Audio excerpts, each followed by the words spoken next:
দেশ বিদেশের হাজারো দর্শনার্থীর ভিড়ে মুখরিত মহারাম নবমী মেলা। কক্সবাজারের রামোর ঐতিহাসিক রামকুট তীর্থধামে অনুষ্ঠিত এই মেলায় শিব দর্শন হিন্দু সম্প্রদায়ের মানুষের জন্য যেন এক মহাপ্রাপ্তি। মেলা প্রাঙ্গণ থেকে বিস্তারিত জানিয়েছেন কক্সবাজার প্রতিনিধি অর্পণ বড়ুয়া।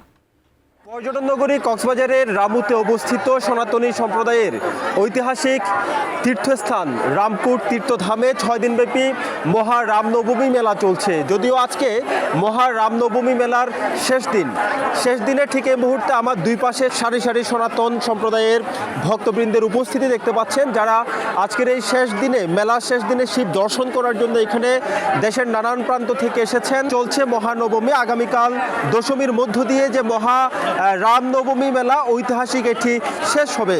রামকুট তীর্থধামের উপরে যে মন্দিরটি রয়েছে সেখানে মূলত গিয়ে যে শিব দর্শনে তারা সামিল হচ্ছেন। কক্সবাজারের দক্ষিণ চট্টগ্রামের বিভিন্ন অঞ্চল থেকে মানুষ এখানে আসছেন।